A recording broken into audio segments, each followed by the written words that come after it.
Els 92 aspirants hauran de muntar en un temps màxim de 10 minuts una tapa, dolça o salada.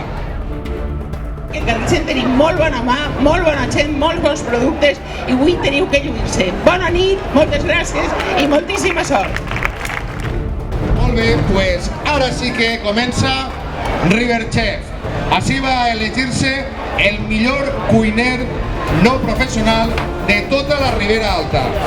És de llei recordar que este certamen està organitzat per el Centre Comercial Ribera del Xúquer i que també contem amb la col·laboració inestimable de l'Ajuntament de Carcaixent, així com del seu fabulós mercat.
Estos 30 semifinalistes participaran el divendres que ve a les 7:30 en el Centre Comercial Ribera del Xúquer.